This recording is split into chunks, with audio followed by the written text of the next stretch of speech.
Hey, thanks for checking out the Next Level Radio YouTube page. If you like what you hear, head to nextlevelradioonline.com. Find other podcasts and interviews that aren't included on the YouTube page, including guests such as Chris Parnell from SNL and Archer, Colin Mockery from Whose Line Is It Anyway, Kim Coates from Sons of Anarchy, even Chris Allen from American Idol, and much more. You can also download our podcasts on iTunes and Stitcher, or stream them straight from our website at nextlevelradioonline.com. Also on the webpage, you'll find links to our Facebook and Twitter. Make sure you follow us to keep updated on everything we have going on and everything we have coming up. nextlevelradioonline.com also gives you coverage of events such as Philadelphia Comic-Con, and you can even check out our staff blog that includes movie reviews and much more. Again, be sure to subscribe to us on iTunes and Stitcher. Follow us on Facebook and Twitter, and head over to nextlevelradioonline.com for much more. Thanks for listening.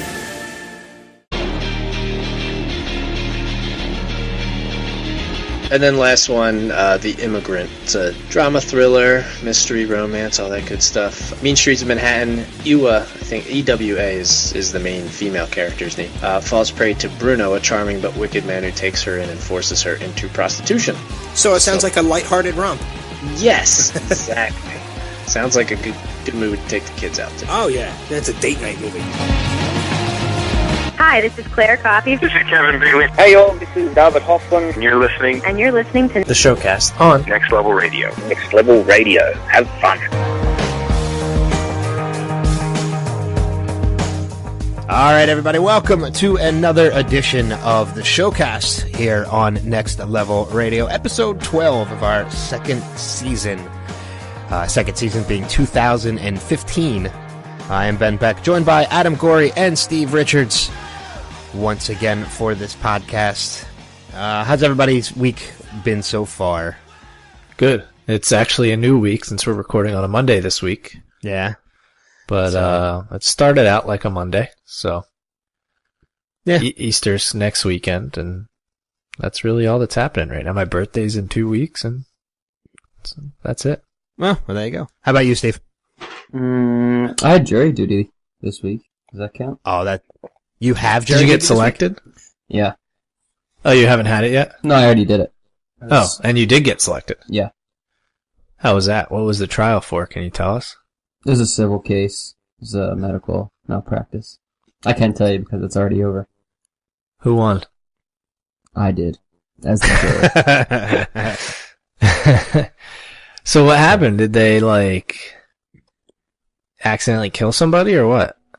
No, it was like they amputated the foot when they went in with a head cold? Yeah, it was weird. It was like a they didn't exactly go through procedure thoroughly enough, and it resulted in a stroke in the patient. No, that's not good. Yeah. So were they found guilty? It's not really guilty, not guilty in medical malpractice, or in civil cases. It's kind of just for plaintiff or for do you have to pay defendant. him money? Yeah, exactly. Yeah. Did they have to pay him money? They did, yes. Yeah, usually if you cause a stroke, you're probably gonna have to pay some money. Oh yeah, that was what the whole thing was about. The reason the trial was is if the stroke was caused by the doctor's so-called negligence or not. Right. Are you legally allowed to talk about this? Yeah, it's over. He said it's over. Once it's over, you can talk about it. Oh, okay. It's probably in the newspaper. It might. It wasn't overly newsworthy, but it could be if they wanted to. Yeah, but it's public once it's over. Yeah. I've only ever had to go to jury duty one time, and it was last fall, I think, and I made sure that I didn't get selected. I didn't want to stay. There's only one case, and I told him my dad was a cop, and I favored cops. So I didn't get selected. You did the exact opposite of what I did, because I told them that my dad is a cop, I don't get along with my dad, and therefore I don't like cops. And it got me out of jury duty, so... either way. Yeah, there you go. If you know a cop, just tell him. It's pretty much, yep, you're dismissed. Yeah. Thanks. Cool. So, yeah, like you said, Easter is this coming weekend. We still have to decide whether or not we're going to have a podcast on Sunday night or Monday, but we will still have a podcast for you next week, including an interview with Andrew Santino from Yahoo's Sin City What is it? Say Saints. I was Cincinnati Saints. I was waiting for you to say Cincinnati All-Stars Saints. again. I was going to say All-Stars, and the guy threw me for a second. But however, we have two interviews this week. We have doubled up. Starting first, we're going to be speaking a little bit later with Thomas Dekker from Fox's Backstrom, followed by later on in the podcast, even later on, with Nate Torrence from a new Fox show in which he is one of the four main stars, Weird Loners, which premieres, this Tuesday, the 31st. Yeah. At 9:30 on Fox. Probably, as you're listening to it, either it's premiering tonight or it already premiered and you can go on, I don't know, Fox On Demand and watch it. Yeah. Yeah, if you're listening to this on Tuesday morning before it premieres, definitely check it out. If not, check it out anyway later on. And Backstrom's Thursdays on Fox? Yep. Thursdays at 9. At 9, okay.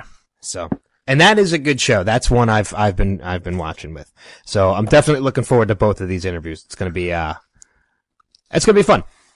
So, but let's continue on with the podcast for right now and let us hit the box office.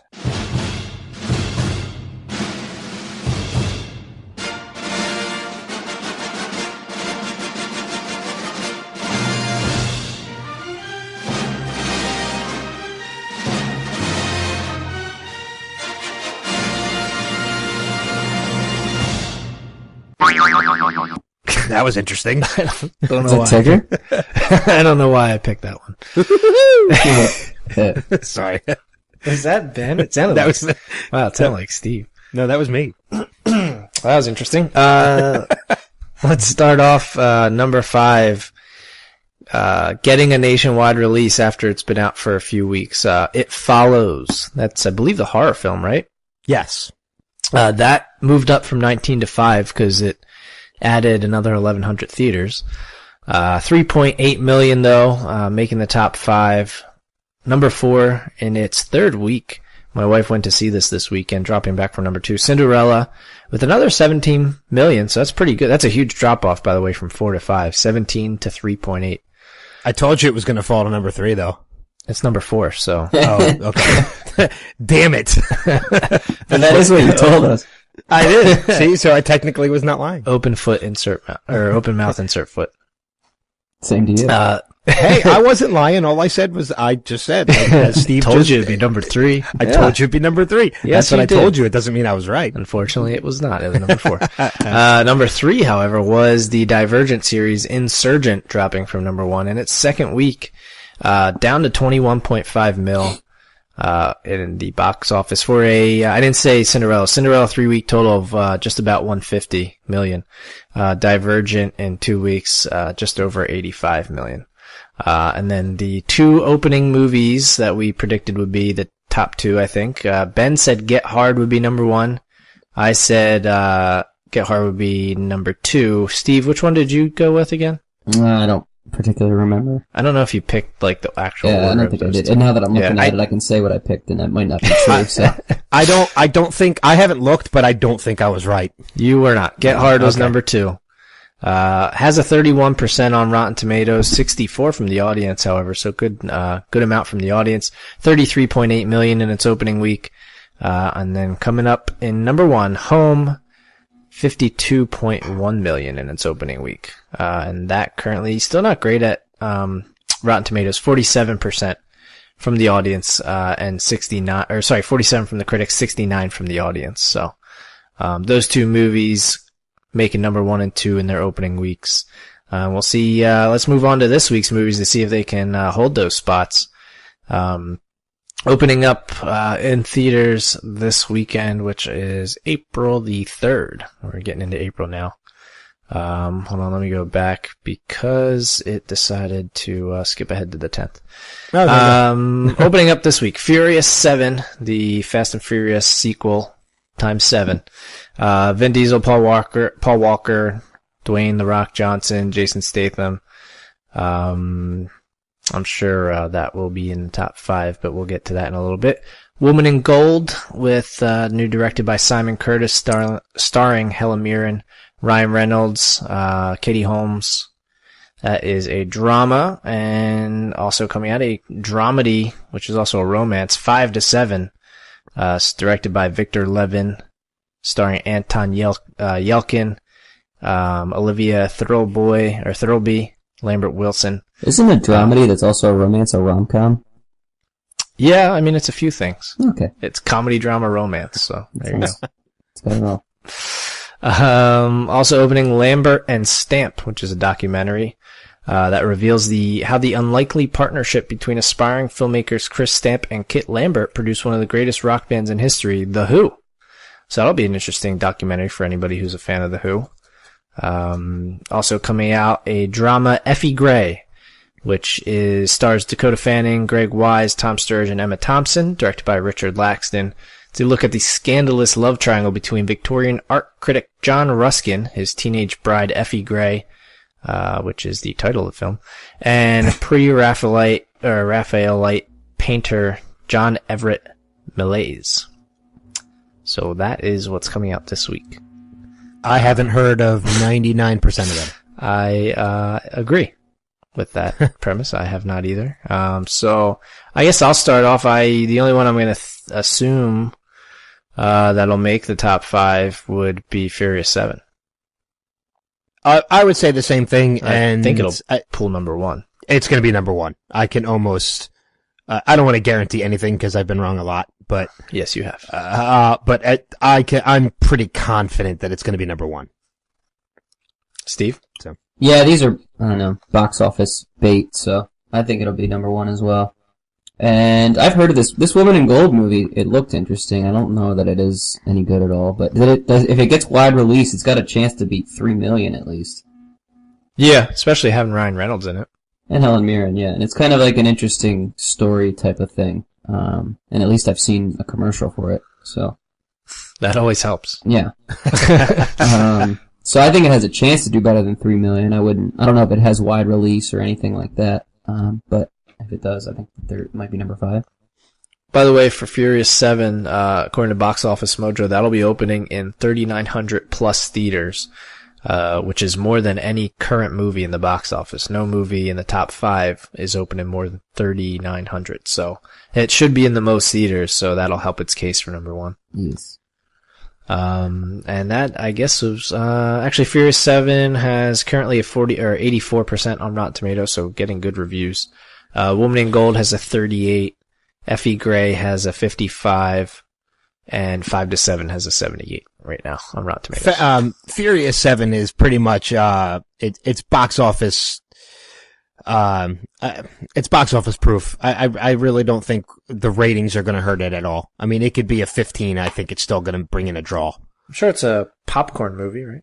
So yeah, but again, I've been a fan of them, so I'm looking forward to seeing this one. Yeah, me too. But anyway, that does it for my end. All right, then. Moving on to my end with the DVD and Blu-ray releases for the week. Only 3 that are coming out that are worth mentioning. Starting off first with Wild, starring Reese Witherspoon and Laura Dern. 37.7 million at the box office. 90% from the critics on Rotten Tomatoes. 79% from the audience. So, it's a good rating. Buy, rent, or pass, for me. It's gonna be at least a rent. I'll probably wait until it's on Netflix and check it out.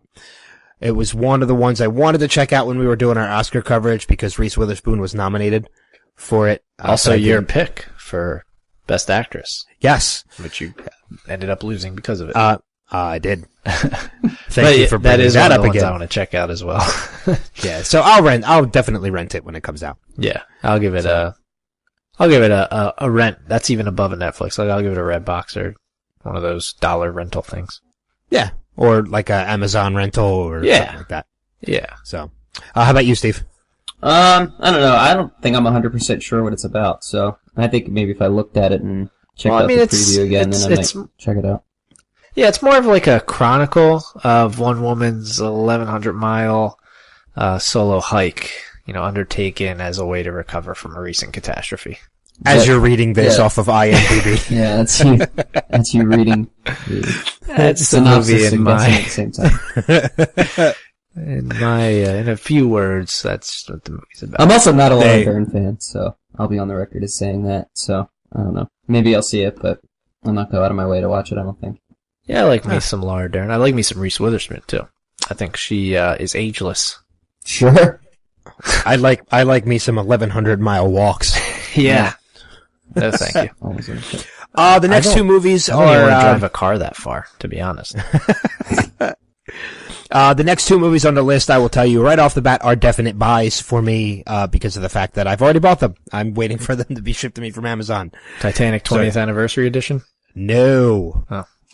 No, I wait for the 30th on that. Oh, okay. So that's because you get a little replica ship with it. You do, and a signature from Neil deGrasse Tyson on the stars being correct. Oh, did he do something with that? He complained to James Cameron that at that time in that part of the hemisphere, the stars would not look like that. That's fantastic. He's probably the only person in the world who would do something like that, and I love it. And Cameron corrected him. Cameron fixed them because of that. Oh, really? When they came out, when Titanic was released on Blu-ray, Cameron corrected the stars. He's for also Neil deGrasse Tyson. Part of the reason Pluto's no longer a planet. Why are we still talking about Titanic? I don't know, because I want to. All right. Did you mean James Cameron or Neil deGrasse Tyson? Neil deGrasse Tyson. I don't think James Cameron had a part to play in the Pluto thing. No, probably not. It's because of James Cameron that Pluto is no longer. It's got a lot of money. So what are the two movies? So the first of the two would be Interstellar, starring Matthew McConaughey and Anne Hathaway. 188 million at the box office, 72% from the critics, 86% for the viewers. So like I said, this is going to be a definite buy for me since I already bought it. Yeah, this is IMDb top 10. So I think I'm going to buy it too at some point. How about you, Steve? Yeah, I go out of my way to watch all of the IMDb 250s, and I think that's except for the top two, apparently. Except for the top two. And Interstellar's number 22 on there, so I will watch that one. Well, I know The Godfather is one of the top two. What's the other one? Godfather Part 2. Yeah. Oh, okay. Well, there you go. Is 3. Oh, is it? Did it Yeah, drop? Shawshank's number 1. Oh, I thought. Oh, okay. That's what I thought. Sorry, too. yeah, 2 and 3 then. Okay. And lastly, on the list, the second of the two that were definite buys for me, The Imitation Game. Benedict Cumberbatch and Keira Knightley.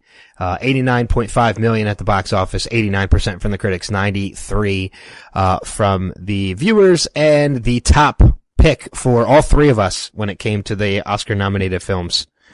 I think it was pretty safe to say it was a favorite.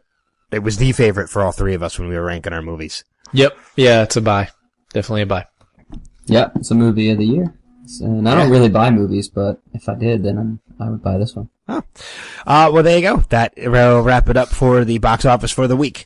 We're going to take a little break right now. We're going to break for a minute, but when we come back, we are going to have our first interview of this week, that being Thomas Dekker from Fox's Backstrom. So we'll get to talk to him for a little bit, and we will have that when we come back, so stick around.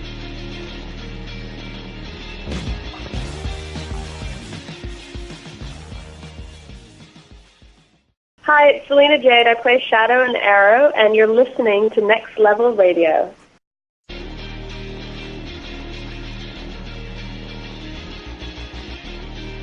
All right, our first guest this week is someone who has been in the entertainment business for quite a long time, from TV and film to voiceover.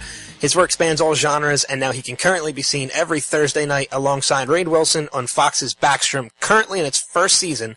Please welcome to the podcast, Thomas Dekker. Tom, how you doing tonight? Hello, sir. How are you? We are doing well. Where are you calling us from tonight? I am in boiling hot Hollywood at the moment, in my apartment. Yeah. What's the weather like? What do you guys got going out there right now? Oh man, we had a heat wave last week, and of course, over the week my air conditioning went down. So it's been a little brutal. I know I can't complain because it's still freezing on most of the upper East Coast, but it is. Yeah, it's real hot here. Yeah, we've been getting a mix of the nicer weather. We've been getting teased with some of the warmer temperatures, but we're still not the springtime yet that we want. That's good. I hear it's getting a little better in New York too, from my friends out there. Yeah, I heard a little better. Like I said, it's just a tease from Mother Nature. We'll get there eventually. Well, we've got much more than a tease. This feels like a demand from our Mother Nature over here. Well, you guys are practically all year round nice weather. Yeah, which actually I find a little boring after a while. At least even in Vegas, believe it or not, where I'm from, we get a cold winter. But in LA, it's just like constant heat. Yeah. Getting started on Backstrom. Backstrom was a show I was really anticipating seeing this show when I first started seeing previews for it. I've been a fan of Rainn Wilson's for a while, so of course that was a draw for me to come into the show. But I've been watching since the first episode. I've become a fan of the entire cast, not just Rainn Wilson, but yourself, Dennis Haysbert, Sarah Chalk. For listeners who haven't had a chance to check out Backstrom yet, tell us a little bit about the show and your character, Greg. Well, Backstrom is about a very curmudgeonly, nasty, pretty racist, misanthropic, alcoholic detective played by Rainn Wilson, who is a nightmare to deal with, but is sort of the most brilliant detective in the bureau in Portland, Oregon. And so every time they kind of want to get off a case, he ends up sort of solving it, and so they have to put up with his bullshit. Yeah. As for me, I'm sort of the only character that technically is not in the police universe. However, I used to be a prostitute and a drug dealer, and I'm now a professional thief. So I have sort of all these underworld connections that Backstrom uses to solve the case. Basically, I get him information that would be impossible to obtain legally or from any other route. And I'm also his roommate, and I'm sort of, Valentine, as I call him. Gregory Valentine is the openly gay punk rocker, and it's sort of a really interesting dynamic to see in Backstrom and Valentine's characters, because I can't think of a pairing that I've really seen on mainstream TV quite like us. It's sort of, we seem like polar opposites, but at the same time, we really only trust each other, and we're both pretty hateful for the human race. So although it sounds bizarre on paper, when you watch the show, I think it's kind of one of the most endearing things about it is our weird little friendship. I guess, it's almost like a dark brotherhood, I would kind of call it. Yeah, I mean, and there's a lot of speculation. I will say this, and I think it's in next week, I believe, is the episode where we really get into our past and how we met and why he kind of puts up with my petty crimes and why I put up with his bad attitude. So that's going to be a really exciting episode for people that dig our, because it is a little mysterious, like how these two came together. But I think it's one of the really fun things about the show. Yeah, I mean, you'll be at the beginning of an episode constantly at each other's throats and insulting each other. And by the end of that episode, you're sitting on the couch together having a beer, and it's just, or flying his kite. Yeah, that was a fun episode. That was such a great episode too. I was such a fan of that episode. At the same time, I really like that one too. I got to tell you, man, the show is that as we shot it, and some of the episodes have been airing out of order, but as we shot it, my character and the relationship between us grew and grew and grew and grew. And I'm not saying that it's because of that, but I think the show got better and better and better as we went, because it's been a hard show to explain to people, because one minute it's really funny, and then the next it's really serious. We've sort of alternated between these two very different moods, and I like that about the show because I think it's unique, but I think it's taken people a bit of a minute to sort of grasp the tone of it. But as we go along, you'll see we really find our feet as we go. Yeah, I mean, you had mentioned the show being pretty serious but having some funny moments as well. I'd have to imagine that working with someone like Rainn on set, it's got to keep it loose between the takes. Yeah, well, working with Rainn has been honestly one of my favorite experiences with another actor ever, because as you've noticed, it slowly as the season goes, I get a little bit here and there with the other characters, but predominantly Rainn and I would joke that, we were doing two TV shows. He was doing one show in the cop world, and then there was the Valentine and Backstrom show.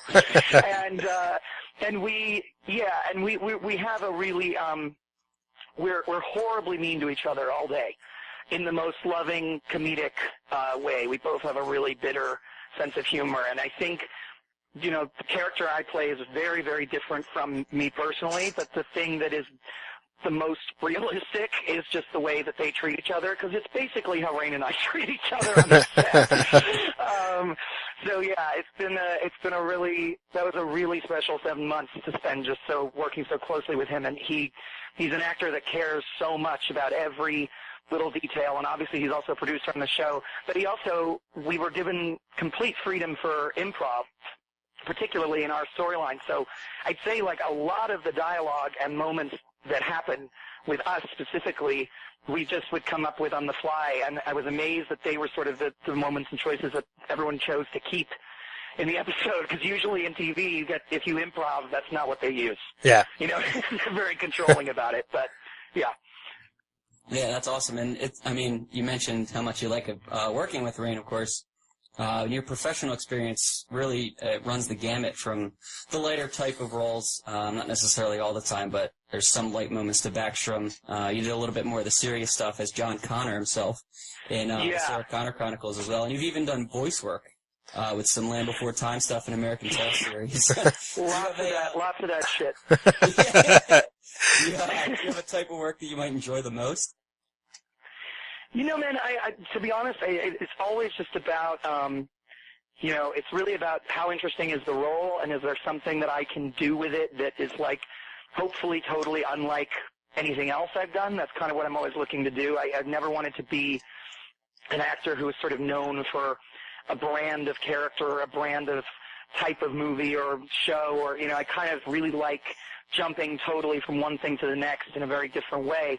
But it's been interesting because pretty much all I did for the most part growing up, because I started acting at age 5, was comedy. It was like Seinfeld and, kid shows and all this kind of stuff. And then when I hit like 18 and I got Terminator, it was like suddenly like I think everybody just decided I was like morbidly depressed and couldn't be funny. So it's been really nice to get to do a little comedy again. It's been, obviously I still love doing the kind of dark, heavy stuff, which, again, I get to do in this show as well. But it's been really nice to do something a little lighter again. But no, I love doing movies. I love doing TV shows. It really just depends on, how cool the people are that are making it. And I've done some movies and shows that I'm not particularly proud of, that were sort of gigs I had to take for money and that kind of situation. But on overall, I've tried to kind of stick with just working with people that I like. That's kind of the best part of it for me.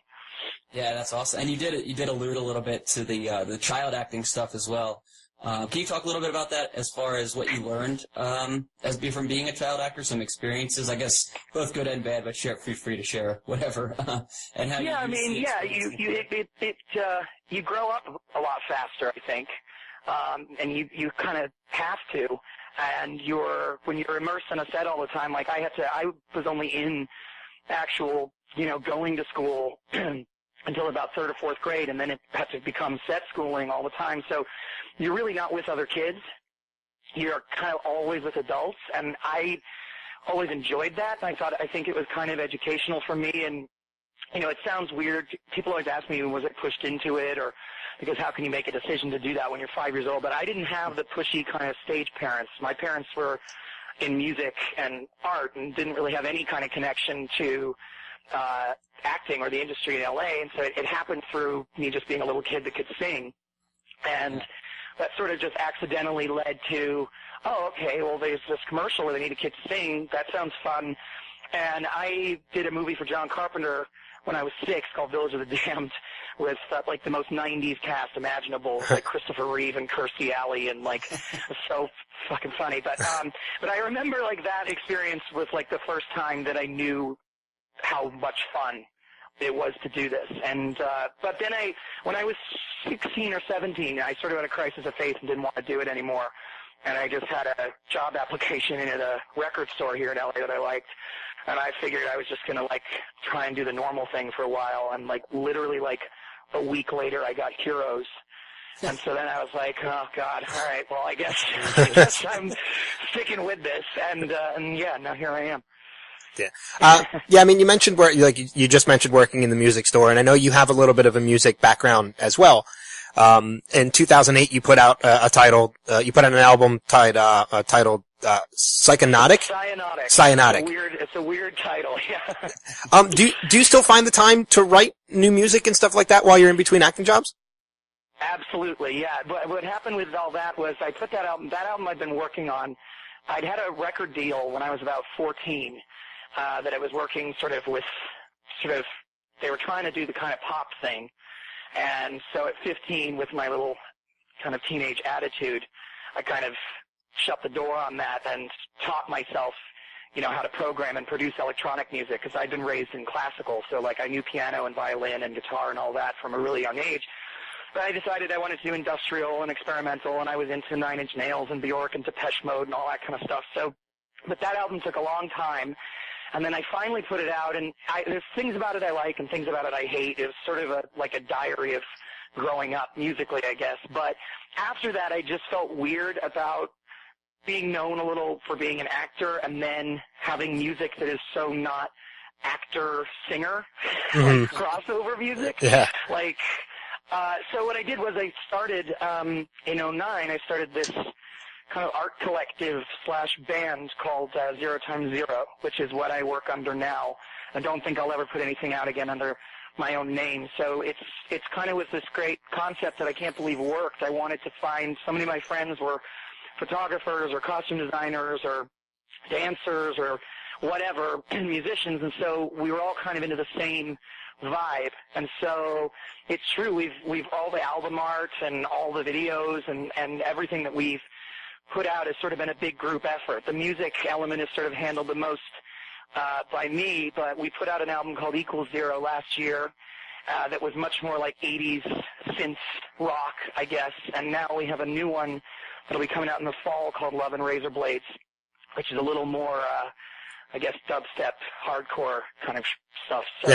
So no, it's definitely still going, and, that's sort of my issue is on top of it that I'm also writing and directing, and so it's kind of trying to keep a lot of plates in the air, which sometimes that's why I think some of these things kind of don't get as much of a grand opening or release as if it was just one thing I was focusing on. But I get very antsy if I'm not working on something kind of all the time. I start to get a little, just start behaving badly and wasting time.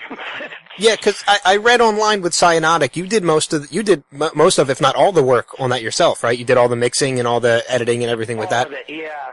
Yeah, the only other musicians was a string quartet that I worked with, but all pretty much that album, everything was programmed and done by me. But that's been really nice on this new venture with 0x0 to kind of be working with guitarists or, because obviously there's people out there who are going to do a million things far better than if it's just me. So it's been nice to kind of be able to collaborate a little bit. It was something that I just didn't have when I did that first album when I was a teenager. Yeah. Yeah, it sounds like you do a whole bunch of different things, really. Your personality just come off as somebody who's always up for trying something, which is just interesting, man. So it's been a really nice crossover too that I've gotten to do some scoring and songs for movies that I've been in too. That's been a really nice. Like I did this movie called Plush for Catherine Hardwicke that was like a goth rock movie, and I kind of came in for this small part because I was doing something else at the time. And it ended up that I worked on the entire soundtrack with, like, Arcade Fire's producer and Kate Crash and all these great people. So, and that was just a trip. I did not expect to get to do something like that. Yeah, that's the kind of thing that I'm talking about. What's next on your bucket list then? I find it interesting. You're always open to trying new stuff. Well, I'm really, really, really happy with this new album. It's my favorite that I've worked on so far, and I think that I'm really excited for that to come out, and a bunch of artist friends of mine in like Texas have been making these music videos that I haven't even really been a part of, which is great, so we're going to put those out soon. And then aside from that, I'm supposed to be directing a feature that I wrote in July, being co-produced by Nikki Reed, the actress. She's also going to be in it, and I'm not allowed to really disclose who else is in it yet, but hopefully we'll be shooting that in Montreal in July. And I have to admit, that and hopefully a second season of Backstrom are definitely my two, those are my two big goals. But man, it is hard to get a movie made. Holy shit. I was at an awards thing recently, and I was talking to this guy who just had his first movie at Sundance, and I was saying, I'm so frustrated. We've already been working on getting this thing off the ground for a year, and he laughed and said that his had taken 8 years. So I guess I shouldn't feel too bad yet. Yeah. But yeah. Is there anything in the non-entertainment world that we can look out for Tom Dekker in the news? This is what the next awesome thing that you just did? Oh, well, you want to be careful when you look me up in the news, because you never know what's going to pop up. No, I mean, yeah, I still have to do just sort of photography, which I would never hope to do professionally. I had like I'm going to try and get a new site up for that just for fun, because I do film photography, and I love it, but it's definitely not something I'm good enough at to pursue professionally. And yeah, I guess, I mean, that's definitely always been something that's frightened me ever since I was even really young. I'm like, God damn, I really hope that something works out in the arts, because otherwise I'm screwed. I don't know what I would do. I don't know. I don't think being like an ace accountant is anywhere in my future. I think so. Let's hope that this train doesn't crash in all these departments at any time soon. Well, I mean, we definitely have our fingers crossed, for a season to a Dekker, and if it, or Dekker, you are, Jesus, for Backstrom, I got confused there for a minute. So if there's a second season for Backstrom. You can call it Dekker. I prefer the show to be called Dekker. or be called Valentine. There we go.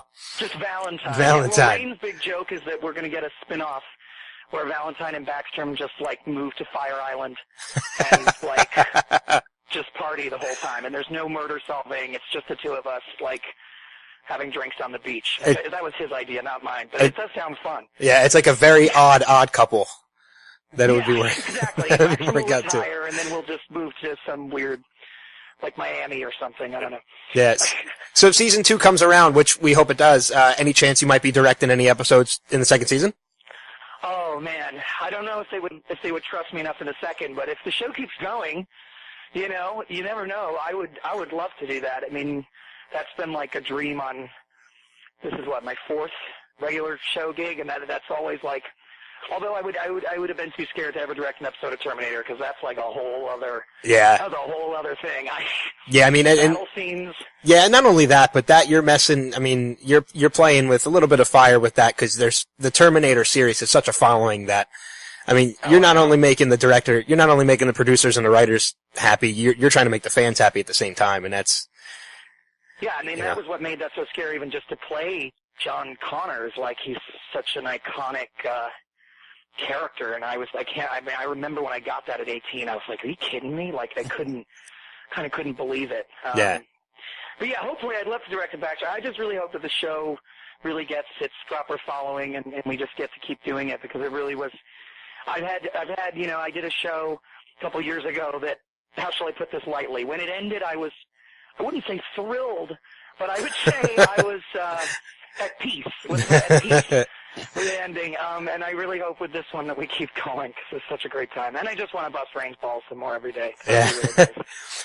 Well, I know we're running out of time with you, but I have 2 quick questions for you before we wrap things up. The first off, you had mentioned, Terminator and the Sarah Connor Chronicles, which was another Fox show. And another Fox show that I was a big fan of was Raising Hope with Garrett Dillahunt. Yeah. And yeah, I know you had worked with him on Sarah Connor Chronicles, and it's such a Garrett and Rain went to school together. How weird is that? That kind of goes hand in hand with a little bit of my question, because it's a different role. I mean, he went from a complete serious role on Terminator, and villainous role, to a complete absent-minded comical role on Raising Hope. And I'm wondering which side of him you saw more, on the set of Terminator. Of Garrett? Yes. Yeah. Garrett was so chill and funny and sweet and nice. I would definitely say he leaned more to the Raising Hope side than the Terminator side. But that show, it was so, I sort of can't believe what the vibe was on that set, because it's like the most deathly serious, depressing show. But then between Lena and I and Shirley Manson, like, it was just constant laughter. It was constant, just like jokes and pranks and laughing, and but I definitely think that good point that you made there about Garrett going from like that to Raising Hope, and me from Terminator to Backstrom. Fox is really loyal with their actors, which is really nice. It's kind of like this.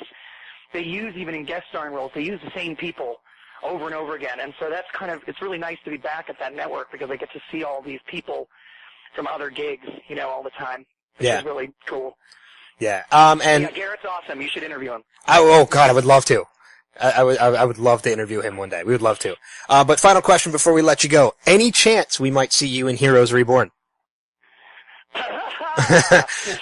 Oh, wow. That's the question. I don't know, man. I mean, I would absolutely be fine to do that. I know when I left Heroes to do Terminator, and there was like all this speculation at the time that I'd been fired or that we had this like hugely unpleasant end to the show, which wasn't really true. We had some issues, but it was really just that I was a recurring on that. And if you get offered John Connor, as great as Heroes was, I just kind of left at that opportunity. But if they'd have me back, I'd absolutely swing on by again. Yeah. Absolutely.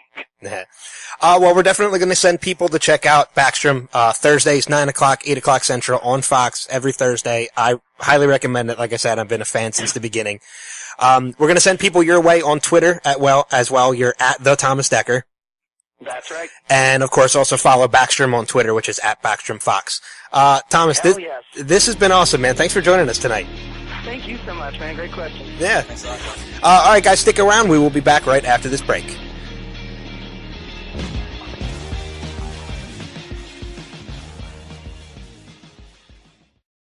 This is Kevin Murphy, former voice of Tom Servo and current voice of Kevin Murphy. And you are listening to Next Level Radio.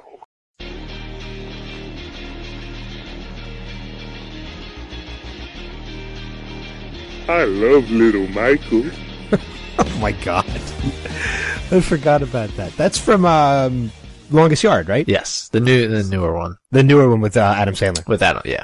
Yeah. So Thomas was pretty cool. That was awesome. I completely forgot how much stuff he was in. Yeah. He's done a lot. He's done a lot. He's my age. He's just turned 20, or no, he's 27, he'll be 28, I think. Later this year. So he's a little bit younger than I am, but I mean, I have accomplished nothing. He's accomplished a lot. He started when he was 6, so. Yeah. He's had a long way to go. And I think it's also safe to mention too, first interview that Steve and I got to do together this time around. Yeah. That is true. What'd you guys think? What were your favorite parts and least favorite parts? My least favorite part was Steve. So that was my least favorite part too. Well, at least we're all in agreement. We're all in agreement. Did your like mom ever ask you like you would go somewhere for the day and on the ride home or something you get home and she's like, what was your favorite part? What was your least favorite part? Yes, but it was not a good question. She always, all the time when I was younger. My mom never asked me that. My mom always turned to me and asked me, "Why did you even come?" Why did I keep you? No, I didn't go that far. I meant to the event. Should have left you at the baby box in the hospital. Not to, oh, that's wrong. Leave a baby, take a baby. You're a jerk. So, all right, really, you're an ass. All right. On that note, we're going to move forward and let us hit the next level news for the week. This is Next Level News. All right, starting off first, as Adam said, we are recording this episode of the Showcast on a Monday night. But that's because last night, besides WrestleMania, was the season finale of The Walking Dead. AMC's Walking Dead draws record finale ratings. AMC's The Walking Dead wrapped its highest-rated season yet Sunday with more monster numbers, including a series record for a finale, drawing more than 4 times as many young adults as the night's top-rated broadcast entertainment series. According to the preliminary Nielsen estimates, the 90-minute season ender of Walking Dead averaged an 8.2 rating, which I don't know what their ratings mean. But it's 8.2 is good. I would assume it's a Nielsen. I guess. Yeah. In the adults 18 to 49, it's about a 15.8 million viewers overall. So pretty good. I feel like it just keeps getting higher every finale. Like I feel like every time there's a finale for that show, we're talking about how it's like one of the highest rated shows ever. And to put it into comparison, as far as the Nielsen ratings goes, Fox's Empire, which is probably one of the best new shows on television according to all the critics and the fans, they had a demo rating on their finale of a 6.9. Wow. And Walking Dead had an average of an 8.2. It's Pretty good. So- I wonder what the Super Bowl pulls in. That I do not know. It's probably pretty high. So, moving on, Paramount to turn Key and Peele's Substitute Teacher into a feature, starring Keegan-Michael Key and Jordan Peele. Paramount Pictures has preemptively bought Substitute Teacher, a pitch to give feature film treatment to a widely popular skit from the sibling cable channel Comedy Central's hit sketch show Key and Peele, which I love, by the way. Viral video of the skit has gotten over 72 million YouTube hits and focuses on an inner-city substitute teacher he refuses to be messed with as he takes attendance in a class of white suburban high school students. That's the skit? They made that into a movie? They did. If you've ever seen the skit, though, the skit is hysterical. Fair enough. Keegan-Michael Key will reprise his role as the over-the-top substitute Mr. Garvey, and Jordan Peele will portray a rival teacher determined to be the student's favorite. So we will... So this is we'll like an SNL skit becoming a movie, essentially. Pretty much. And I think it's the first thing to ever come out of Comedy Central from a show, anything on Comedy Central, that is being turned into a film. So, but sticking with Comedy Central news, Trevor Noah will succeed Jon Stewart at The Daily Show. Trevor Noah, a South African comedian with a low profile in the United States, will inherit one of the most watched pulpits in late-night TV, Jon Stewart's desk on Comedy Central's Daily Show. In choosing Noah, a 31-year-old of mixed-race parentage, Comedy Central is banking that following a tried-and-true formula will keep the program that is arguably the linchpin of its schedule top of mind among its core audience of young male viewers. So... It's still not determined when Jon Stewart will be leaving The Daily Show, but his successor has been chosen. Oh, there you go. By the way, for anybody who isn't able to Google it, the Super Bowl drew a 49.7 rating. Oh my god. Yeah, like that just shows you how freaking huge the Super Bowl is or how many people watch it. I think that's pretty huge. It's a big number, yeah. Not sure Walking Dead will ever quite get there, but... No, not unless you pretty much say, like... Hey, we're having special guest star Kim Kardashian and we're killing her off. Not unless they merge The Walking Dead with the Super Bowl. That would be interesting. Yeah, that'll do it. This story I chose because of the fact of something that we had mentioned to Thomas Dekker in our interview. Masioka returning to NBC's Heroes Reborn. Masioka, who played the lovable space-time manipulator Hiro Nakamura on the NBC drama Heroes, will reprise his role as a guest star for the show's successor, the miniseries Heroes Reborn. He actually ties into both our interviews because when we talked to Nate Torrence in a little bit, Nate Torrence was in Get Smart with Masioka. With Masioka, that's right. So it's a tie into both. Yeah. I'm excited to return to my hero's roots, said Oka, who was nominated for both an Emmy and a Golden Globe for his role. Hiro Nakamura was such an inspirational role to play, and I'm hoping the fans will enjoy seeing him back on TV. Yeah, he was one of my favorite characters on that first season. Oh, mine too. Yeah. So he's such a lovable character. New cast members include Zachary Levi from Chuck, which I'm so glad he's in this. Ryan Guzman from The Boy Next Door, Robbie Kay from Once Upon a Time. Oh my god, there's so many, but I don't recognize anybody else on the list. Hugh Jackman as Wolverine. That would be awesome. The 13-episode event series premieres this fall. NBC digital platforms as well as Hulu and Video On Demand will debut an online prequel to the series prior to the show's premiere. Yeah, I'm excited for that to come out again. I'm I'm curious and anxious to see if they can salvage what they messed up with the last few seasons of that show. It's got to be better than the third and fourth seasons. Yeah, so I would agree with that. And finally, in Next Level news, the truth is here. X-Files will return to Fox after 13 years. Agents Mulder and Scully are officially returning to duty once again. After announcing in January that a reboot of sorts was in the works, Fox has announced that X-Files will be back for a 6-episode run with stars David Duchovny and Gillian Anderson set to reprise their roles. Bring back the cup. Did you watch all episodes of the original run? I did not, but it's been in my Netflix queue for a while because I want to. Yeah, I've watched I did the same thing. It's in my Netflix queue. I watched the first few episodes, and I've caught one sporadically throughout the year. Steve, were you a big fan of the show? No, not really. I mean, my parents watched it, so I watched some of them when I was just sitting around and watching TV with my parents. Because it was in 1993 when it came out, so... When you were like 5? Yeah. That's good TV for a 5. That's okay. Yeah. Sam watches House of Cards with me, and he's 4 months old, so... Yeah, exactly. I mean, I watched a couple of them when they were on, and I've seen both movies, and I enjoyed the movies. I'm really on board with all these like short season things going on. I am too. Makes me feel like I'm not stuck watching a show for like 6-7 months. Yeah, that's the one downside. I mean, I know you and I talk about Arrow and the Flash a lot. That's the one downside. There are 24 episodes, and it does run from September to like May. Well, those shows are excluded for me. I don't mind watching those all year. They could put them on all year round, and I'd be happy. That's true. So, show creator Chris Carter is set to helm the revival. I think of it as a 13-year commercial break, Carter said. The good news is that the world has only gotten that much stranger, a perfect time to tell these 6 stories. Yeah, and I mean, he's kind of right. Yeah, and after, you do Rush Hour 1, 2, and 3, you might as well come back and do X-Files. Exactly. Or no, that was Chris Carter. What was his Zach? I was going to go for a while. Who's the guy from Rush Hour? What the hell's his name? That's Chris Tucker. Chris Tucker. I'm sorry. After you played a full football career at the Minnesota Vikings, you might as well come back and do X-Files. Yeah. Well done. That's all right. I blew right past the comment and just said exactly. Messed up my Chris's.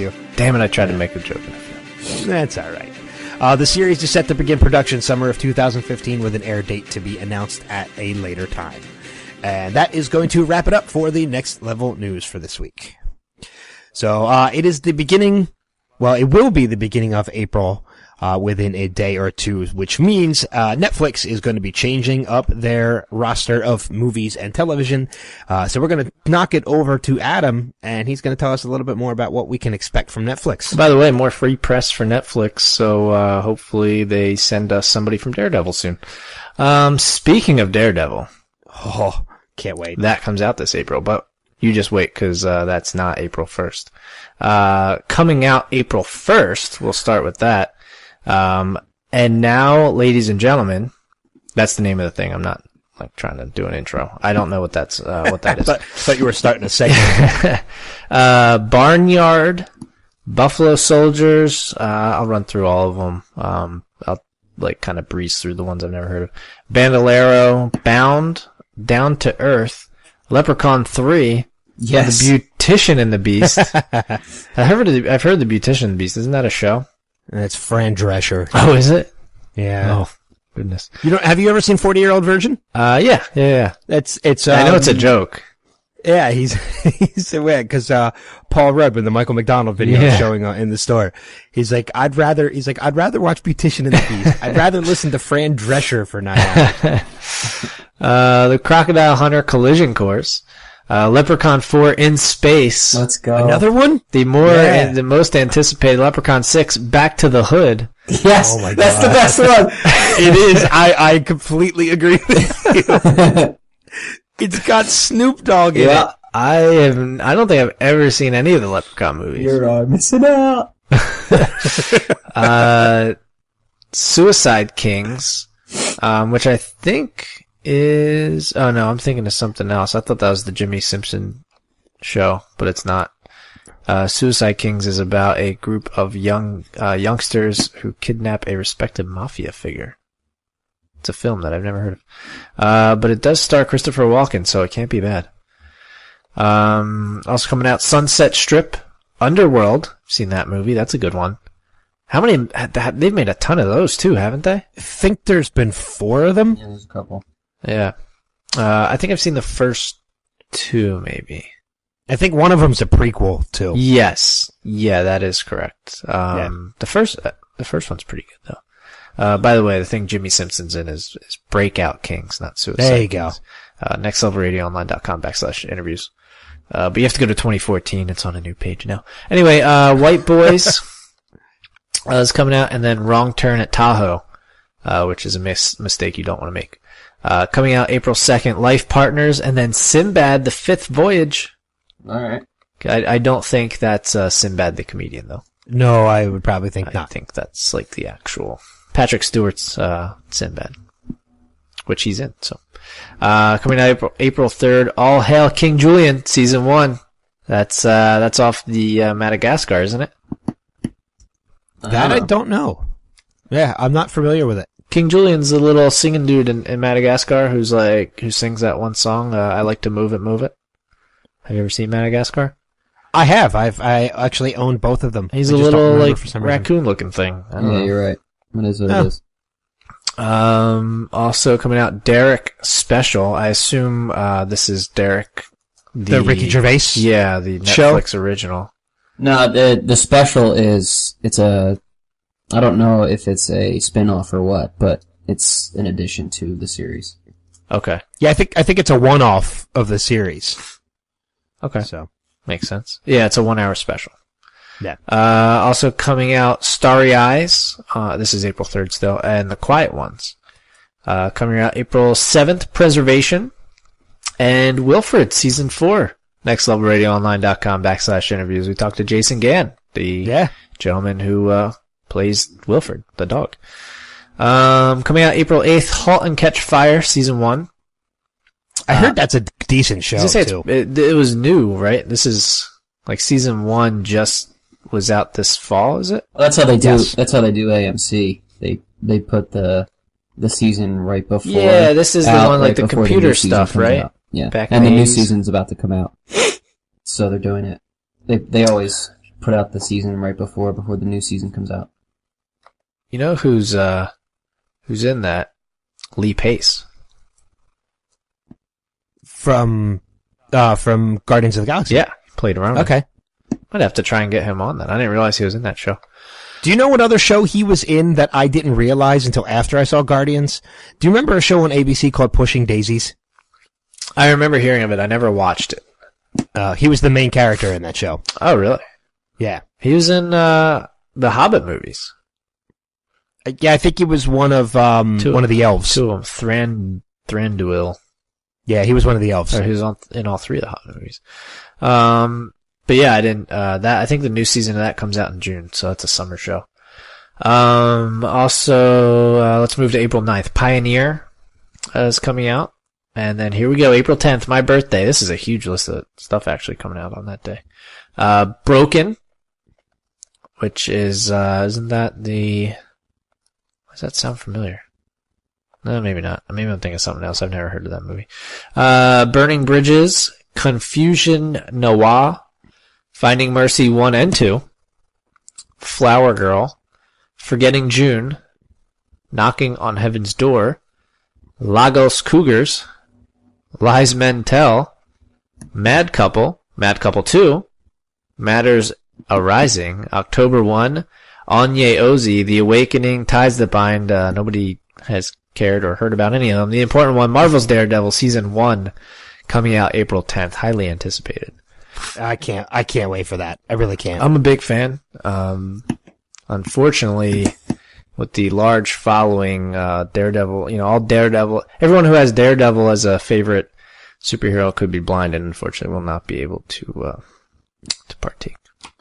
If I had a rim shot, I would be playing it right now. I'd be playing the Price is Right horn if I had it. Is that better? Womp, womp, womp, womp. Let's go on April 12th, The Identical. Not familiar. April 13th, Video Game High School Season 3. That's a YouTube show. Really? Mm-hmm. Coming out on Netflix, huh? Ben will like what's coming out April 16th, but let's get through the 14th quick. The Babadook, Goodbye to Language, and Kink. And then coming out April 16th, Hot Fuzz. Nice.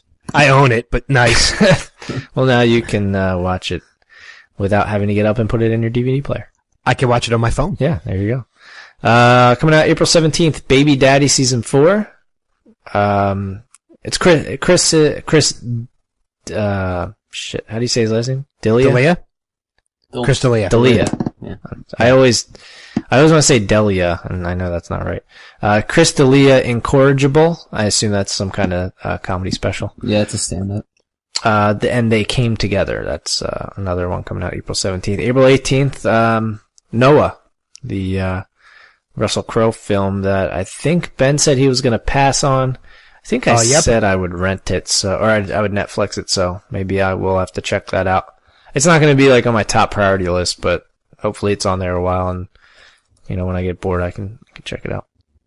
That's a pass. April 21st, A Girl Walks Home Alone at Night. April 25th, Sons of Anarchy Season 7. nextlevelradioonline.com/interviews. Again, 2014. I think that's the final season, right? Season 7?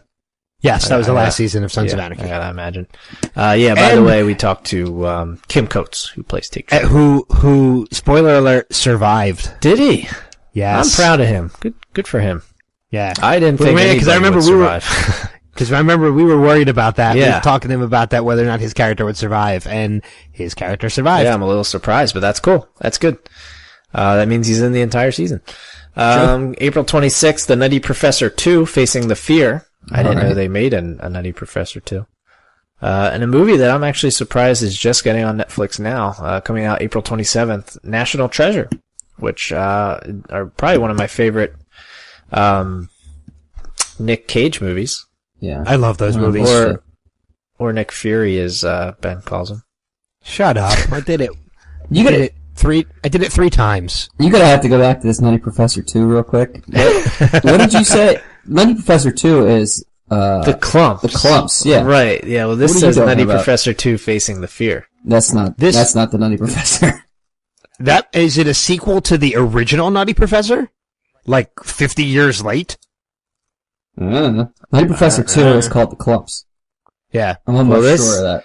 Ben obviously is sabotaging me then, because he's the one who sent me this list.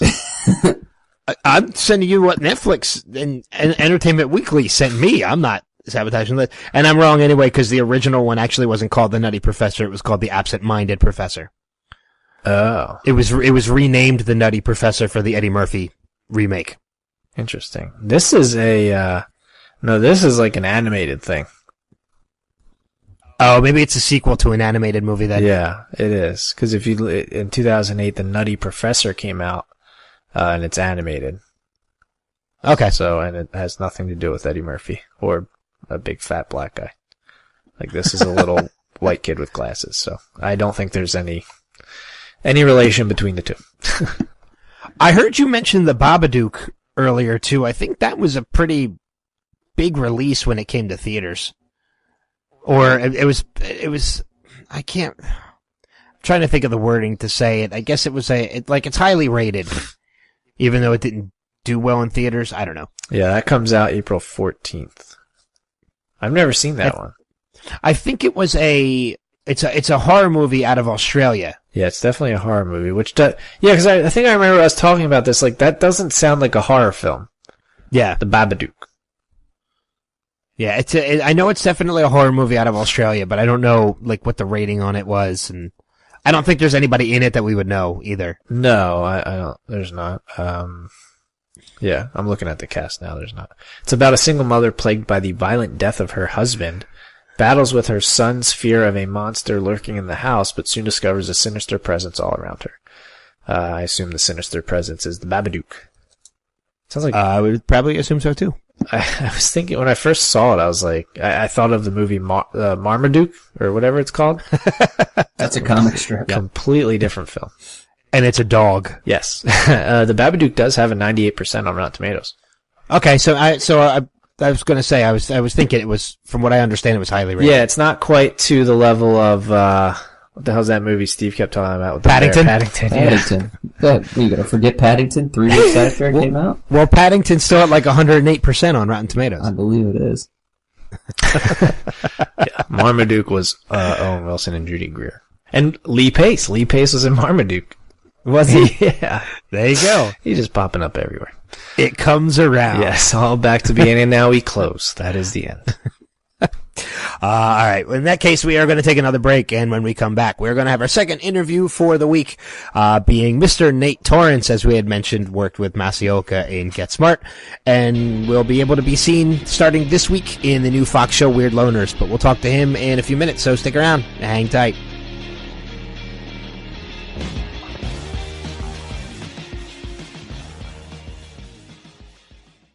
Hey guys, it's your girl Portia Coleman from Hollywood Today Live on Fox, and you are listening to Next Level Radio. Mwah!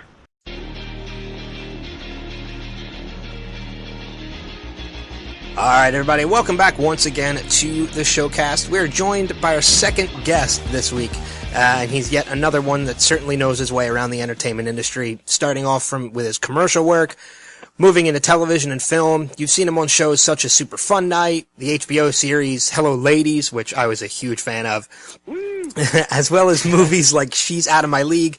But starting this week, you'll be able to catch him every Tuesday night in the new Fox show Weird Loners. Please welcome Mr. Nate Torrence. Nate, how you doing? I will take that. That was a nice lead-in.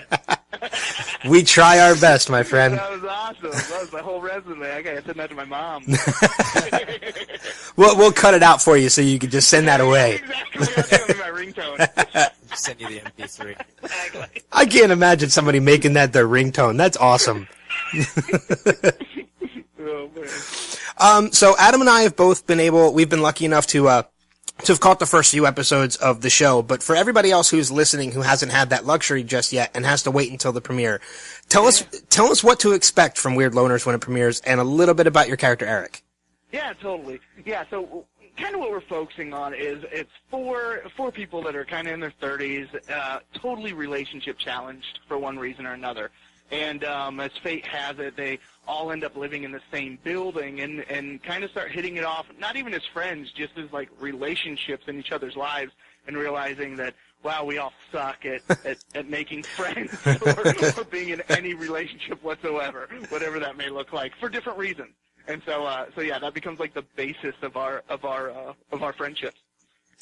So yeah, I mean, and the title of the word weird in the title definitely is appropriate to. Yeah, no, well, that's what's kind of cool, and also trying to be like as relatable as possible. It's like, yes, we're weird, but I think the whole point of the show is to realize that we're all kind of weird. We all have like these moments of why we would feel lonely, or why, Yeah. this girl, that guy doesn't like us, or something like that. And I think that's what we're kind of trying to dive into, is that we're all a little weird, no matter how we look. And then my character is, I think, the weirdest of them all, though. That's kind of awesome. His name's Eric, and he works the night shift as a toll booth collector on the Triborough Bridge, which is an awesome job for a lonely man. even those of us in relationships are weird. I mean, my wife tells me all the time that if people could see how I am in the house, outside of the house, that they would think I'm like a huge No, weirdo. that's exactly it. What do they say? As long as you're over 49% of the time not completely angry at that person, it's a healthy relationship, right? That's the goal, man. That's one way to look at it. 50. And like you said, Eric, your character is definitely on the more of the weird of the four. He's definitely a bit aloof. He's the oddest one, I would say, of the four main characters. He's also the one, though, I think, in just watching the first few episodes, that has the most physical comedy aspect, whether it be like sock puppets or something of that It's nature. awesome. I was so excited, because you don't really know that stuff, or where they're going to take their character right off the bat. Like you do the pilot. We were lucky enough to know that we were going to do 6 episodes no matter what. They had given us a commitment to do it, but you never know where their scripts are going. And I was so excited, man, that they started doing like crazy. I get tasered, I get fights, I fall into trash cans. It was awesome. I did all my own stunts too. That's great. I'm very proud of that. Do you find that physical comedy more challenging, or do you enjoy it more than like the scripted side of comedic acting? Yeah, I love it. I think what's kind of cool and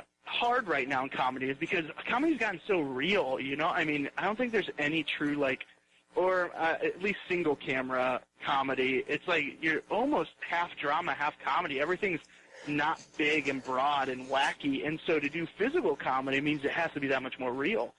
You're not like buying it or slapsticky, and so that's when I get really excited, because half the time it just comes down to me saying, I can do that. I will totally do that. I'll give you 3 takes, and I won't walk tomorrow, but I'll do it. And so I was really excited about it. And I have like this weird background. This is kind of humiliating to admit, but when I was like 13, I was a trampoline gymnast. So I literally won nationals in my age group. It's horrible, but it's true. You didn't push for the Olympics or anything like that? I know that. You know what's funny? That's how I got my SAG card. I got started in this business all because I could do a 1.5 flip on a trampoline. And I was like this big old husky boy pulling it, and they're like, "Yeah, you totally can do it. Well, here's your SAG card." Speaking of being that age and younger, are the pictures that they use in the beginning of the show your actual pictures? That is, it totally is. And this is what's so weird, is like I am getting hit up by all my grade school friends. It's so funny, like they're hearing about it because, you know, like you're going through all of these pictures and they're finding out, you know, like what elementary school you go in. And I'm totally from small town in Ohio.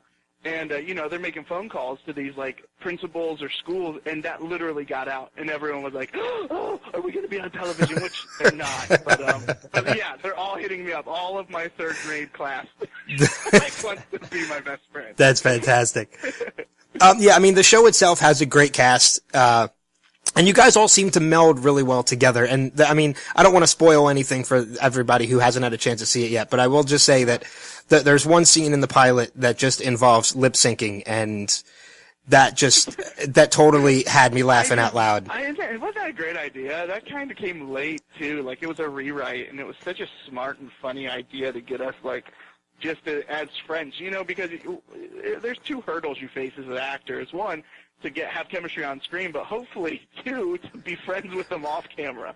And we were really lucky. There's no egos. That's what's kind of cool. I think all of us have worked long enough in this business, and like we always kind of make the joke that we've all played the best friend of somebody on different shows, and now we're all on a show, kind of having our own show together.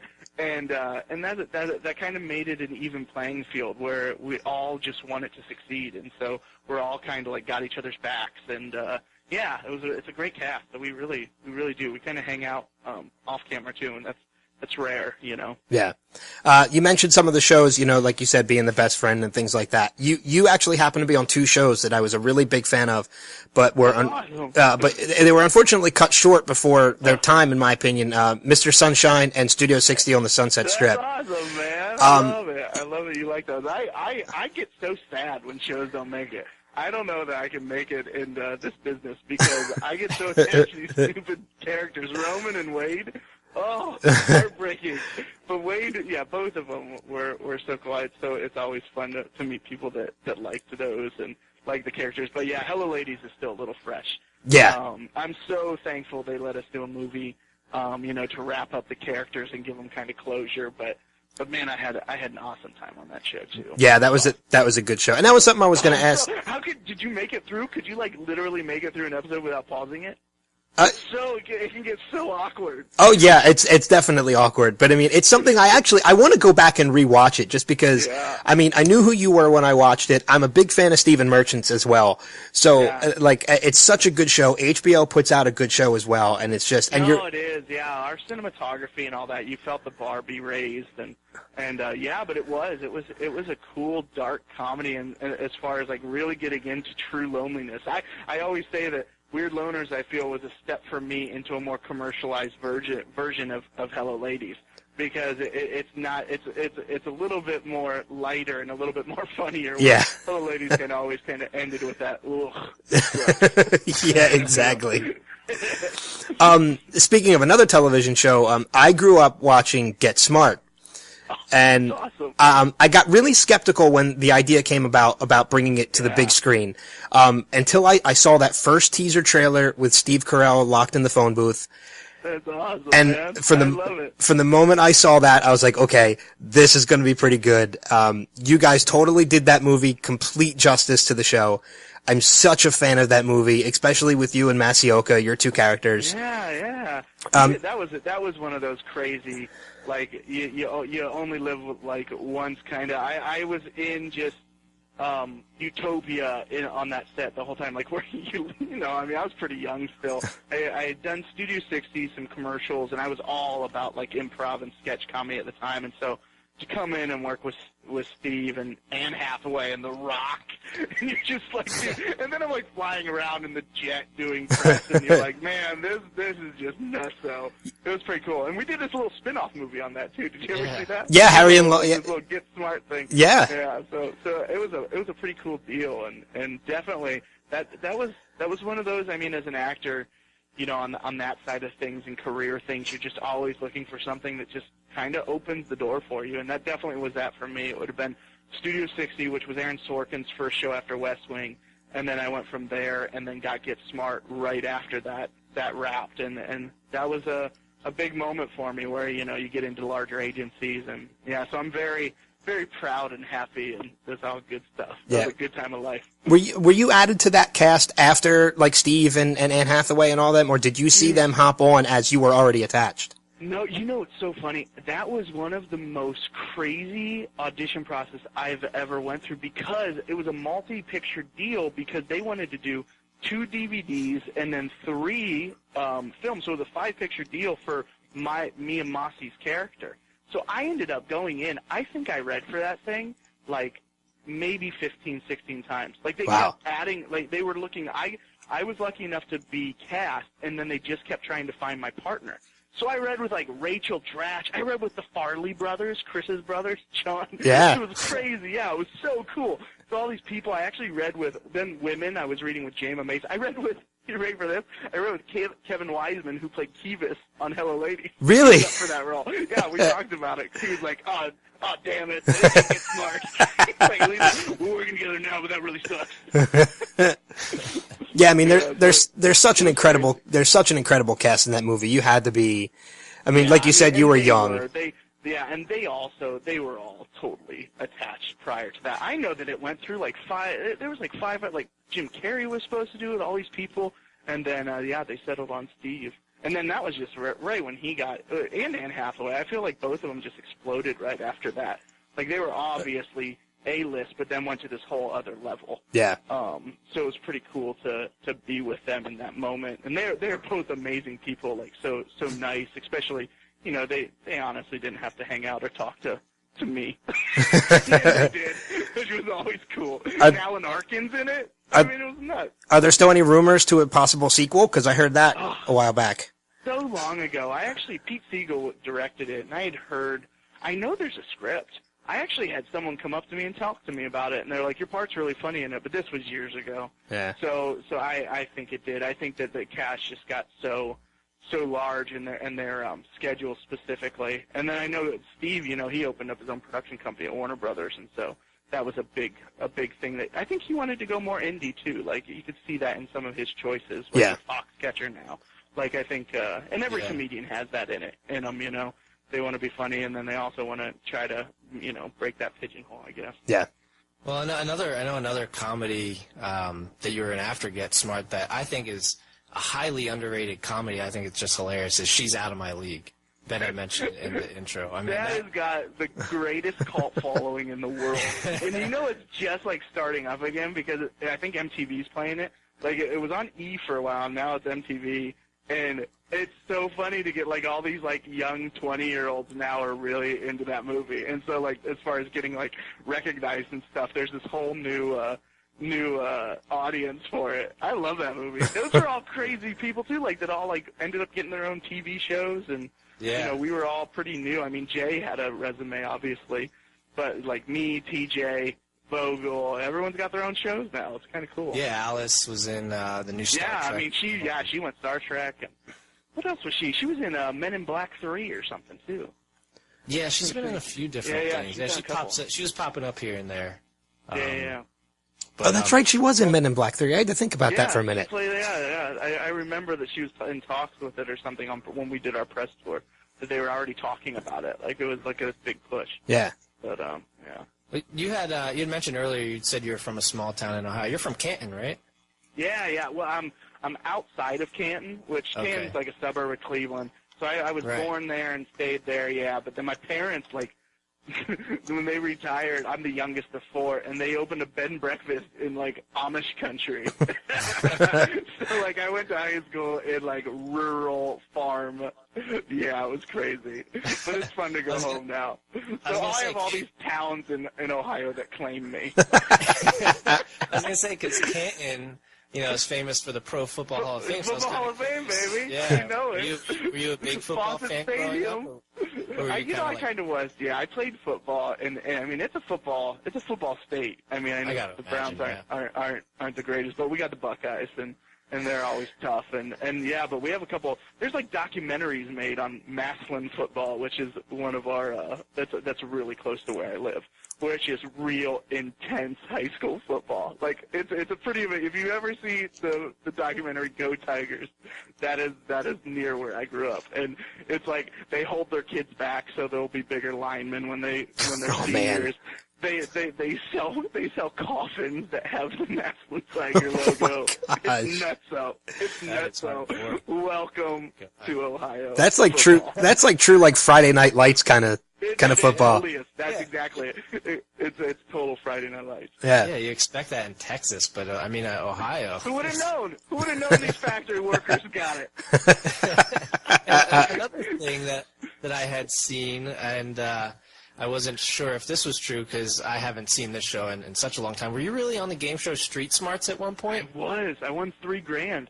Wow. I did that in Hollywood Squares. I was on Hollywood Squares too, and I epically failed. I literally forgot how to play tic-tac-toe. I got the questions right, but I lost the game. Like I got beat twice. Like a girl got 3 O's across the top and 3 O's down the middle.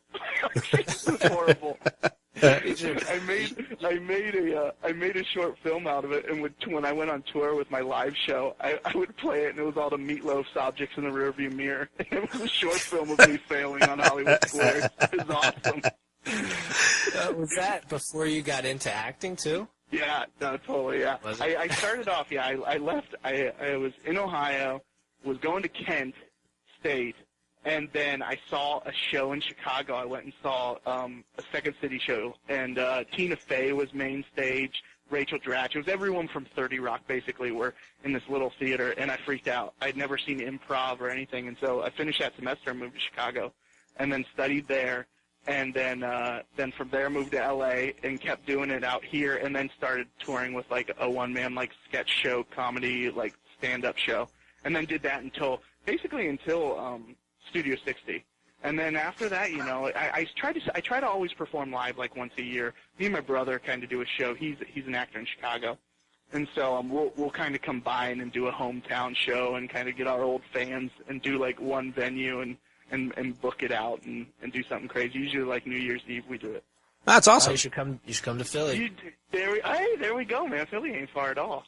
No, yeah. We did all this. She's out of my league in Pittsburgh. I mean, I know that's a ways away, but it's the same state. Yeah, same state. It counts. There you go, man. You gotta take it. It's like us in Cincinnati. Another thing I saw on your resume, and I was curious about, was a short that you had pretty much done everything for, directed, and even titled yourself. Where can I go watch We Think Nate Torrance is Dead? I have been trying to sell that so bad to I wanted to get it on Crackle because the whole thing is this is what happened. I'm in Colorado. I'm waiting to hear. When was that? Would have been. It was. I was waiting to hear about Hello Ladies. We're about to film it, and I you have these contracts where you can't do anything, right. And so my brother-in-law had this hunting cabin, and I was like, I just want to write something and just go do it. And so I was kind of just doing it like as a creative. We'll see what happens. And so I shot the whole thing on my phone. It's just me. Acting like I'm documenting myself for like a vlog, and I end up dying in the midst of it, and someone finds my phone. It's a total found footage, whatever that is, but it was kind of a cool twist, and I ended up winning the LA Indie Fest for Best Comedy Short, and got it in a couple places, but it's horrible. Like it's all literally filmed on an iPhone 4. Yeah, but it's pretty funny. It's not like it's a legit as far as how I die. There's no supernatural anything. I don't want to give anything away because it's got a pretty funny ending. Yeah, definitely. But it ends with me coming out of a grave and doing a giant dance in the snow in my underwear. It literally does. That's how it ends. It's awesome. The weird part is, after seeing some of the roles you've done before, I can honestly picture that entire thing. That's the best part of it. No, I'm fair. I've seen that. I know that. That's the best part about it, though. That's how Weird Loners ends, too. There it is. That's what we're pushing. The series finale. That's what I'm really pushing that. Yeah, well, we're definitely going to push people to check out Weird Loners, as I said before. Please do, man. Premieres this Tuesday night, March 31st, 9:30, 8:30 Central on Fox, and every Tuesday afterwards. Like you said, you got a 6-episode stint right now, but, we're going to keep our fingers crossed you guys are going to get picked up for a season 2. There it is, man. We're pretty hopeful. So, good stuff. But Nate, this has been awesome, man. Thanks for joining us tonight. Yeah, thanks for having me. So, all right, everybody, stick around. We'll be back in a few minutes.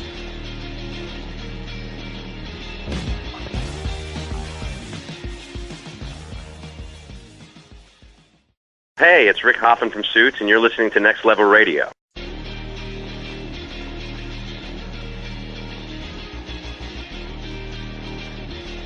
Nuclear! I had a feeling that was what the clip was going to be. Yeah, from Get Smart. When you brought us back in from Get Smart. I was, like I said, like I told him during that interview, I love that movie. It's so well done. It's a little bit underrated. Does the show. What's that? It's a little bit underrated. I think it is. It does the show total justice, and it's got a great cast. Steve Carell, Anne Hathaway, Nate Torrence and Masioka, The Rock. Oh God, why can't I think of his name? He's been in so many other movies. I can't think of his name. Oh well. Alan Arkin. That's 51% on Rotten Tomatoes, but a 67 from the audience. Yeah, it's higher than that. Isn't Alan Arkin the one who says nuclear? Nuclear. That I just played. Terry Crews is in it too. Terry Crews, James Caan, Terrence Stamp. Yes. David Koechner. That's who I was thinking of. David Koechner. Bill Murray? Did you say Bill Murray already? Probably. Bill Murray has a awesome cameo in that movie. Patrick Warburton's in it? Yes, he is. Wow. Nate Torrence is in it? Well, yes. Surprisingly. Really? Okay. But yeah, special thanks to Nate Torrence for that interview. He loves to laugh, man. Yeah, you know what? And I was thinking about this too. He is exactly how you would think he is. Yes. Like, every character I've seen is he's done is very bubbly and happy, and he's the same way. Yeah, and the show is actually really good. We got, like we told him in the beginning of that interview, we got to watch a couple episodes of it before we got to talk to him. So again, definitely check it out. If you're listening to this on Tuesday, check it out tonight. If it's after Tuesday, check it out anyway. Yeah, unfortunately he's not on Twitter. Thomas Dekker is at the Thomas Dekker, but Nate Torrence is not on Twitter. I think was it at Weird Loners is the... At Weird Loners, yeah, that's what I was just going to mention. Okay. So, but we're going to get ready to wrap things up for this week. But before we do, we have to hit the weekly update. And now, the Showcast Weekly Update. All right, this week's weekly update brought to you by Chef Boyardee. Want to turn all your bowls pasta sauce red for under $1?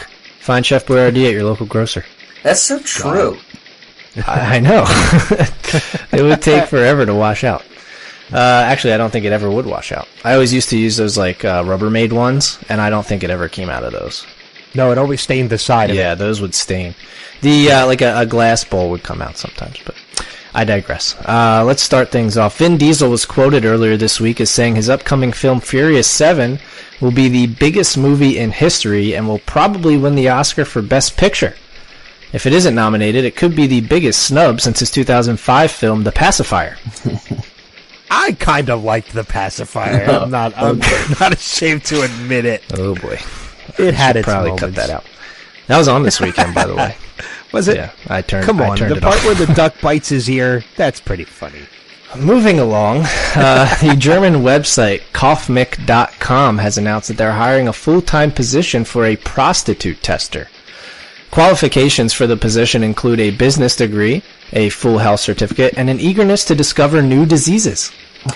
I don't know which part you were making a joke about. The last part. Everything else is actually legit and true. 2 George Mason University students have invented a device that extinguishes fire using sound. The lower frequency sound waves, such as the bass in a hip-hop song, can separate oxygen from fuel. So now instead of calling 911 when there's a fire, just call Kanye West. Steve would, Ben would. According to The Hollywood Reporter, Kris Jenner helped Melanie Griffith gain 25,000 followers on Instagram after the two were seen dining together recently. She also helped Bruce Jenner realize he'd rather be a woman than sleep with Kris Jenner. Sure.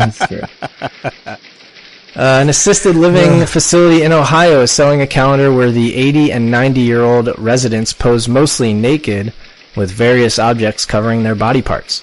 This is no joke, by the way. The money is going toward funding a fund providing shoes for children in local schools. Unfortunately, the benefit of having shoes on their feet will not make up for the fact that the children will have to burn out their retinas and seek years of therapy. Things that make you go... And finally, a group of U.S.-based researchers have successfully given a human volunteer night vision by injecting the chemical chlorin E6 directly into his eyeballs, which is much more convenient than night vision goggles, a flashlight, or a light switch. I tell you what, I'll sign up for it, though. If it works, I'm down for it. No thanks. I don't like needles, let alone going directly into my eyeball. Yeah, I'll pass on that one too. So that is your weekly update. All right. With that being said, let's get ready to wrap things up. Again, next week is this coming Sunday is Easter, but we haven't decided yet whether we're going to do the show on Sunday or Monday, but we still will have a show for you next week. With an interview with, like I said, Andrew Santino from Yahoo's Sin City Saints, which I remembered this time. Good job. And it's mainly because I wrote it down. We'll probably have another edition of our new segment, Trailer Trash, by then as well, with possibly some theme music. Yeah, I'm in the works. I got ideas, but yours might turn out to be better than mine got something in the works, and leave it to Steve's new segment to already be canceled after the first week. Sure is.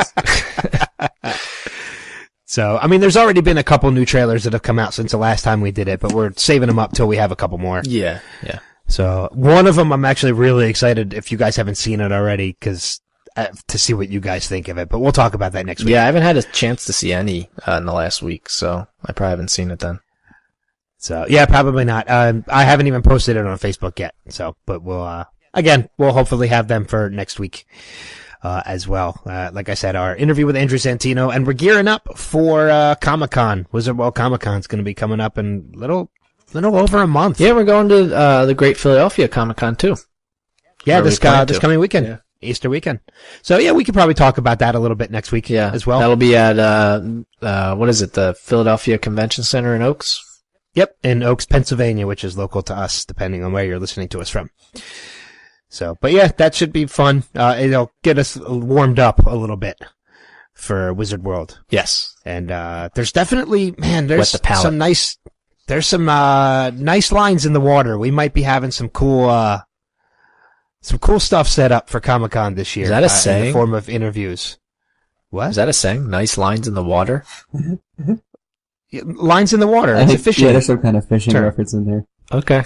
It's a fishing reference, and then you get nibbles on your lines. I get the nibble thing, but... Did you never go fishing with your father? Not that much, no. Okay. I have lines in the water. It's a fishing term. Now you just wait for them to bite on the bait. So, we're approaching having some interviews lined up. Is that more understandable without the fishing reference? I kind of like the fishing one better. There you go. We threw some raw steaks in front of the bear cave. Waiting for the bear to approach. Yeah, now you're just getting ridiculous. So, but there's some potential for some cool interviews coming up for Comic-Con this year, so we're looking forward to it. As long as they happen. So it's just playing a waiting game now. We gotta wait till a little bit sooner. So, but that's gonna wrap it up for this week, unless anybody else has anything. No, I don't think so. Happy Madman Week. Just go to, that's right. That is right. So, go to, follow Thomas Dekker on Twitter. I think I said that earlier. At the Thomas Dekker. Follow us on Twitter at NXT Level Radio. Did you already do all this? I don't remember. No, but I was gonna do it before we wrapped up. But if you want to do it now, you can do it. No, go ahead. It's all you. Okay. So yeah, with that being said, we're going to head out. Be sure you check out our website, www.nextlevelradioonline.com for all of our past shows, and interviews as well. Follow us on Facebook, facebook.com/nextlevelradio online. Follow us on Twitter @NXTLevelRadio. Subscribe to us on iTunes. Just go to the iTunes store and search for Next Level Radio. Leave us a rating on iTunes too, if you feel up to it. Only if it's a good one. Yeah, if it's a good one, we would greatly appreciate that. Share us with your friends. Share the websites, share the podcast, share everything. Help us get our name out there a little bit more. But with that being said, that is going to wrap it up for this week. Everybody have a safe and happy Easter, or Zombie Jesus Day, as I call it. Heyo. That's one way to look at it. That's one way to look at it. And we will see you guys after the holiday. Take care and have a great week. Later. Bye. Nuclear